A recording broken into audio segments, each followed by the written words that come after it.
Hi friends, నమస్తే అందరికీ. ఇవేం కాయలో తెలుసా మీకు ఎవరికైనా? వీటిని గోంగూర కాయలు అంటారండి.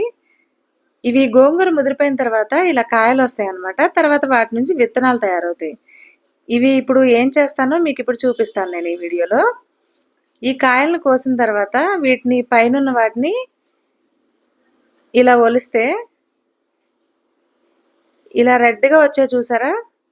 వాటితో ఇప్పుడు నేను పప్పు చేస్తున్నాను. ఇవి చాలా పుల్లగా ఉంటాయి అన్నమాట. చెప్పాలంటే గోంగూర కంటే ఇంకా పుల్లగా ఉంటాయి. ఈసారి ఎప్పుడన్నా మీకు ఎక్కడైనా కనిపిస్తే తీసుకొచ్చుకొని ఒకసారి ట్రై చేయండి. ఇప్పుడు నేను 200 గ్రామ్స్ వరకు పప్పు తీసుకున్నాను. రెడ్ కలర్ కందిపప్పే నేను ఎక్కువ ప్రిఫర్ చేస్తానండి, త్వరగా ఉడుకుతుందని. కుక్కర్ పెద్దగా వాడను నేను.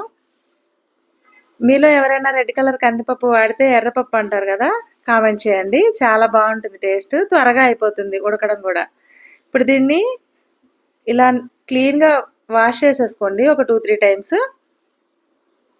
ఈ పప్పు అయితే చాలా పుల్లగా ఉంటుందండి. మనం ఎక్కువ వేసామంటే మనం తినే పులుపుని బట్టి ఇవి వేసుకోవడం అంతే. గోంగూరకి బదులు ఇవి వేసుకుంటే చాలా బాగుంటాయి అన్నమాట. ఇది కడిగిన తర్వాత మనం దీన్ని గ్యాస్ మీద పెట్టేసుకుందాం. ఇప్పుడు మనం ఏవైతే ఒలిసి పెట్టుకున్నామో గోంగూర కాయలకున్న తొక్కలు, వీటిని కూడా శుభ్రంగా వాటర్ వేసి ఒకసారి కడిగేద్దాం.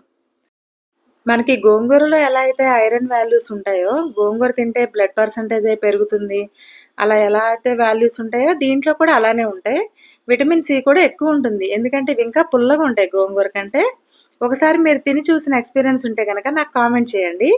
వీటిలో ఉప్పు కారం చల్లుకొని కూడా మేము చిన్నప్పుడు తినేవాళ్ళం. ఇప్పుడు మనం ఉడుకుతున్న పప్పులో ఒక ఉల్లిపాయని కట్ చేసుకోవాలి, కొన్ని పచ్చిమిరపకాయ ముక్కలు. ఈ పప్పు సగం ఉడికింది కదండి. ఇప్పుడు ఈ ఉడికిన దాంట్లో మనం ఏవైతే తీసుకున్నామో వాటిని పులుపుకు తగ్గట్టుగా వేసుకోండి. నేనైతే ఒక 2 గుప్పెళ్ళు వేసుకున్నానండి.